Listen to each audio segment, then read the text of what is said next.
자, 이른 새벽 숭례문 지하차도에서 환경미화원을 살해한 남성이 구속됐습니다. 이 남성은 범행 동기를 묻는 취재진들의 질문에 대해서 모른다는 말만 되풀이했는데요. 최근 이상 동기 범죄가 잇따르면서 시민들의 불안감이 커지고 있습니다. 대응책은 무엇일지 자세히 짚어보겠습니다. 네, 공용 자전거인 따릉이를 탄 폭주족이 등장했습니다. 서울 도심에서 모임까지 예고하면서 경찰이 대대적인 단속에 나섰는데 자세한 사건 사고 소식 최단비 변호사와 짚어보도록 하겠습니다. 어서 오십시오. 안녕하세요. 자, 서울 도심에서 발생한 살인 사건에 대한 얘기부터 좀 해보겠습니다. 이른 새벽이었습니다. 숭례문 지하차도에서 일하던 환경미화원이 70대 남성에게 살해를 당한 사건인데요. 결국 이 남성 구속이 됐고요. 먼저 법원이 밝힌 영장 발부 사유부터 좀 정리를 해보죠. 네, 이제 영장이 발부되려면 크게 세 가지의 요소가 있습니다. 하나는 범죄가 소명이 돼야 되고, 두 번째는 증거인멸의 우려가 있거나 도주의 우려가 있어야 되는데 이번 사건 같은 경우에는 말씀하신 바와 같이 새벽 5시 10분에 범죄가 발생을 했습니다. 그리고 이 피의자가 바로 그 자리를 이탈을 했고 5시간 이후에 쪽박촌 인근 도로에서 긴급 체포가 됐어요. 그렇기 때문에 이 법원에서는 이 세 가지 요소 중에 하나인 도주의 우려가 있다라고 판단을 해서 구속영장을 발부했습니다. 그렇군요. 이 남성 서울 한복판에서 어떻게 보면 끔찍한 범죄를 저지르고도 취재진의 질문에 대해서 모른다, 범행에 대해서 모르겠다 이런 얘기만 반복을 했거든요. 이 사건 역시 전형적인 묻지마 범죄다 이렇게 봐야 될까요? 네, 어제 이 구속 전 피의자 신문에서 법원에 출두를 하면서 말씀한 바와 같이 여러 취재진들에게 사진을 찍지 말라라든지 아니면은 동기를 묻는 질문에 모른다라고만 반복해서 얘기를 했는데 그것을 봤을 때는 묻지마 범행일까라는 생각이 들 수도 있습니다만 이 경찰에서는 어떻게 진술을 했냐면 내가 물을 달라고 했는데 거절을 해서 나를 무시하는 것으로 느꼈다라고 한다든지 아직은 경찰이 조사를 하고 있는데요. 이 흉기를 가지고 갔을 때 이미 살인의 목적이 있었는지는 조사 중이지만 경찰에서 진술을 얘기를 할 때 그동안 이 피해자에 대해서 안 좋은 감정을 가지고 있었다라는 진술도 있었다라고 합니다. 그렇기 때문에 현재 경찰에서는 묻지마 범행에는 다소 가능성이 좀 낮다라고 파악하고 있는 상황입니다. 그러니까 좀 면식이 좀 있었던 걸로 확인이 된다기보다는 그렇게 추정해 볼 수 있겠고, 이번 사건이 특히나 이제 좀 주목받고 안타까움을 줬던 건 뭐냐면 이 환경미화원분께서 이른 새벽에 출근을 해서 본인의 업무인 청소업무를 하던 중에 노숙 생활을 하던 남성으로부터 변을 당했다는 거. 그러니까 사실 본인의 일터에서 어떤 보호막도 없는 상황이었다는 게 문제인 것 같습니다. 네, 맞습니다. 지금 현재 5시 10분이라고 했죠. 사실 인적이 굉장히 드문 새벽 시간입니다. 근데 여기에서 여성 혼자서 근무를 하다가 이렇게 안타까운 피습을 당한 사건이고요. 그렇기 때문에 현재 서울 중구에서는 이제 앞으로 환경미화원 같은 경우에는 업무를 2인 1조로 전환하겠다라고는 했습니다. 그런데 이제 환경미화원 업무뿐만이 아니라 이렇게 출근을 하기 전에 사람들이 아직 인적이 많이 되기 전에 업무를 하시는 분들이 있어요. 특히 원래 환경미화원 같은 분들은 6시에서 9시 정도에 근무를 하시고 이번 피해자 같은 경우에는 좀 큰 청소를 하기 위해서 더 일찍 출근을 하신 경우란 말이죠. 근데 만약에 9시에 출근 이후였다고 한다면 인적이 많았을 테고 그랬으면 과연 이런 사건이 발생했을 것인가. 그래서 여기에 대해서는 우리가 최소한 2인 1조라도 근무를 하면서 안전장치를 마련할 필요가 있겠습니다. 네, 특히 요즘에 보면 이상 동기 범죄가 잇따르면서 시민들이 불안감에 떨고 있는 상황이거든요. 일본도 사건도 있었고 최근에 이제 정글도 사건도 있지 않았습니까?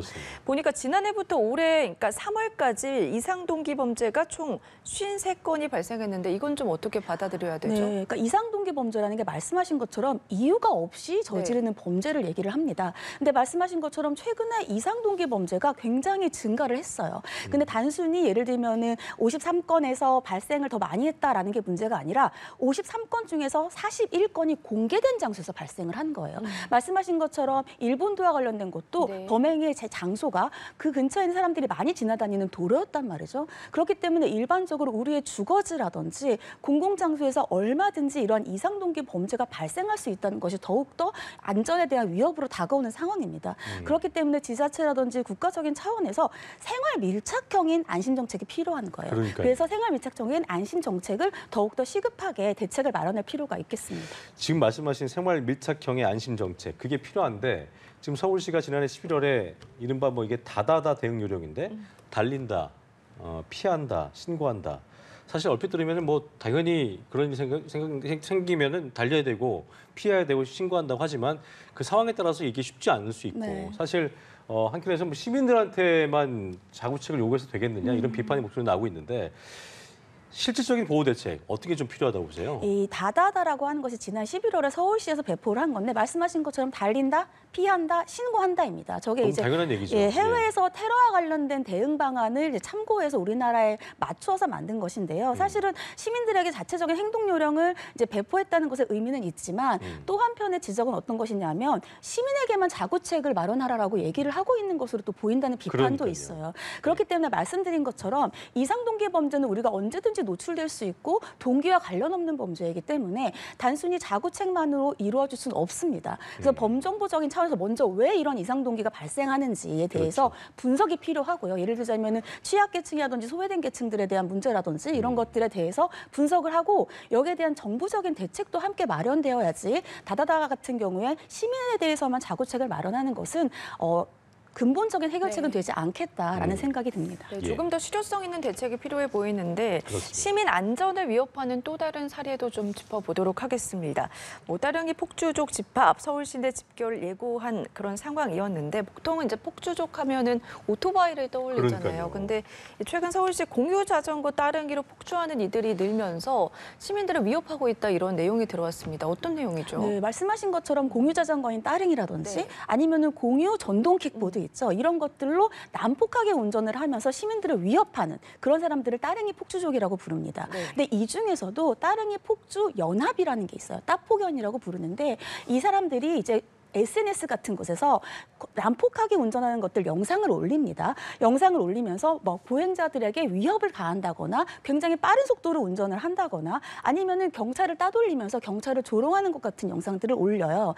근데 여기에 더해 또 문제는 이런 영상에서 나와 있는 단어들 같은 것이 내가 지금 중졸 아니면 하교 이런 단어들이 나옵니다. 그렇기 때문에 이렇게 따릉이 폭주족 중에서 10대들도 상당수 포함되어 있다라는 것들이 문제점으로 지적되고 있습니다. 지금 말씀하신 그 어감도 참 좋지 않네요. 따폭연, 이 모임에서 집결까지 예고해서 경찰이 현장 단속에 나섰는데 또 뭔가 경찰이 조롱됐어요. 이 현장에 나타나지 않았기 때문에 좀 고맙다라고 조롱하기도 했고 이거 그냥 넘어가서 안 될 것 같은데요. 그렇죠. 그러니까 지금 이 8월 4일에 폭주 집회를 예고를 했어요. 우리가 용산구 성동구까지 왕복해서 난폭 운전을 하겠다라고 해서 경찰에 수백 명이 동원이 됐습니다. 사실은 우리의 혈세가 낭비되는 것이고 공권력이 남용되는 상황이거든요. 그런데 이들은 나타나지 않았고 오히려 경찰이 동원되니까 우리 관심 받았네, 고맙다 이렇게까지 조롱을 하고 있는 상황입니다.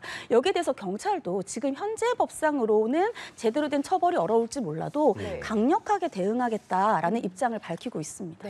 경찰 쪽에서 강력 대응을 예고한 바가 있는데 보통 도로에서 차량 수십 대가 모여서 집회를 열지 않는다고 하더라도 2대 이상이 이제 모이게 되면은 도로교통법에 위배되는 것으로 알고 있거든요. 근데 이게 자전거나 따릉이 전동 킥보드는 적용 대상이 아니라면서요? 네, 맞습니다. 그러니까 도로교통법에서 말씀하신 것처럼 공동 위험 금지라는 게 있어요. 그래서 이 도로에서 차량 2대 이상이 정당한 이유 없이 위험하게 운전을 하는 경우에는 도로교통법의 위반으로 처벌을 받는데 여기에 자동차 등에 자동차나 오토바이만 포함이 됩니다. 그래서 아직까지의 법상으로는 자전거나 전동 킥보드는 포함이 안 돼요. 그래서 도로교통법상 공동 위험 운전이라든지 아니면 난폭 운전으로 처벌이 될 수 없어서 처벌의 공백이 발생하는 문제점이 있습니다. 네, 최근에 이제 킥보드와 관련해서도 사망 사고가 있지 않았습니까?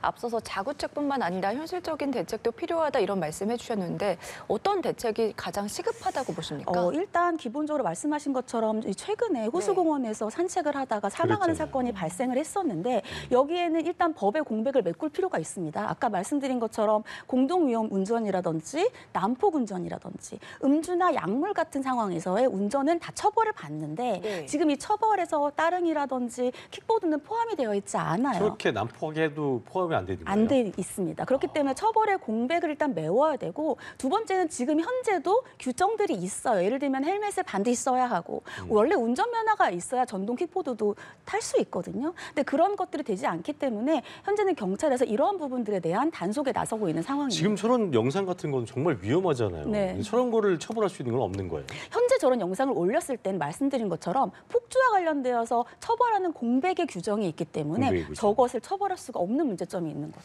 알겠습니다. 뭔가 대책이 좀 마련돼야 되지 않을까 생각이 드네요. 네. 자, 다음 주제 만나보겠습니다. 뭐 상당히 문제가 되는 부분인데 이분도 뭐 이재민처럼 정말 고생하는 분들이 많이 계시고 최근 인천 청라지구에서 지하주차장에서 전기차 화재가 발생해서 크게 논란이 되고 있는 상황인데요. 경찰과 국가수가 오늘 합동 감식에 나섰는데 이 지목된 차량, 이 벤츠 차량이 3일 가까이 그냥 주차만 돼 있었고 어떤 뭐 충격도 없었고 이런 상황에서 그냥 폭발이 됐고 불이 난 건데 주차한 지 59시간 뒤에야 갑자기 화재가 발생한 겁니다. 상당히 의문입니다. 그렇죠. 그러니까 이 시민들이 더욱더 불안해하고 있는 게 바로 그 점입니다. 네. 예를 들자면 충전을 하고 있었는데 어떤 배터리 문제가 있었다거나 그런 부분이 아니라 지금 말씀하신 것처럼 이 차주 같은 경우는 29일에 주차를 했다는 거예요. 그것도 일반 주차구역, 전기자동차 주차구역이 아닙니다. 일반 주차구역에 주차를 했고 3일 동안 움직인 적도 없고 CCTV를 봤더니 외부 충격도 없었어요. 네. 그런데 주차한 지 59시간 만에 갑자기 폭발을 하면서 화재가 발생을 한 겁니다. 그렇기 때문에 현재 지금 차량과 관련되어서는 배터리 문제인지 아니면 차량의 자체의 결함인지 이러한 문제들도 발생하고 있고요. 예. 여기에 대해서 일반 시민들은 우리 주차장도 그러면 위험할 수 있지 않나라는 불안감이 지금 계속해서 증폭되고 있는 상황입니다. 네. 그렇죠. 이번 화재로 인해서 차량 같은 경우는 100여 대가 손상이 됐고요. 주민 22명이 병원으로 이송이 됐습니다. 그리고 480가구의 정전이 발생했는데 이와 관련해서 뭐 보상에 대한 얘기가 나올 수밖에 없을 것 같거든요. 그렇죠. 지금 현재는 이 보상에 대해서 어느 정도 범위까지 보상을 할 것인지도 일단 정해야 되고요. 보험회사 같은 경우에서도 이 보험을 어디까지 커버할 수 있는지를 봐야 되고 아까 잠깐 말씀드렸듯이 저 화재의 원인이 예를 들면 배터리에 있는지 차량 제조물 자체에 있는지 이런 것들도 파악을 해야 됩니다. 그래서 지금 현재 경찰과 국가수가 합동 감식에 들어간 상황이고요. 지금 여기에서 지금 정전이 발생하고 더 많은 가구는 수돗물이 지금 공급이 되지 않고 있어요. 이렇게 폭염 속에서 단수에 얼마나 고통을 받고 너무 고생하고 계시겠습니까? 있더라고요. 그런데 그나마 굉장히 따뜻한 소식들은 인근 주민들께서 자신의 집을 내주면서 샤워하거나 빨래를 해라. 아니면은 차량이 손상이 많이 됐습니다. 다른 차량들도 네. 차량도 내주면서 이용을 해라라고 하면서 따뜻한 온정들이 많이 발생하고 있습니다. 어쨌든 전기차 열에 취약하고 최근에 지금 저희가 오늘도 폭염 뉴스를 계속 보도해드렸는데 화재가 이 한 대 화재로 막대한 피해가 발생했기 때문에 다른 데서도 아까 처음에 말씀하신 것처럼 여러 주차장에 지금 전기차들도 많고 시설도 많은 상황에서 전기차 보급이 확대되고 있는 상황이어서 이 화재 사고도 실제 늘고 있다면서요? 네, 맞습니다. 사실 우리가 보면은 주변에 전기차가 굉장히 많이 늘어났잖아요. 그렇기 때문에 화재 사건도 많이 발생을 했어요. 그래서 2020년에는 11건이었던 것이 2023년에는 72건으로 늘었는데 여기에서 더 이제 보여야 되는 것은 우리의 공용 주차장이 있죠. 그러니까 지하 주차장. 최근에는 보통은 이제 전기자동차는 지상에 주차라고 권고를 합니다만 최근에 아파트들은 지상에 주차장이 없는 아파트들이 많아요. 지하 주차장 같은 경우에 지금 2018년도부터 작년까지 6년간 21건의 화재가 발생을 했습니다. 그러니까 지하 주차장의 화재도 상당히 늘어나고 있다라고 하고 있어서 이 화재와 관련된 전기자동차에 대해서 점검이 필요해 보입니다. 네, 말씀해 주신 것처럼 전기차도 늘고 있고 지금 뭐 지하 주차장에서 화재 발생도 급증하고 있는 상황인데 지하 주차장에서 화재가 발생했을 때 이 부분을 좀 집중적으로 바라봐야 될 것 같거든요.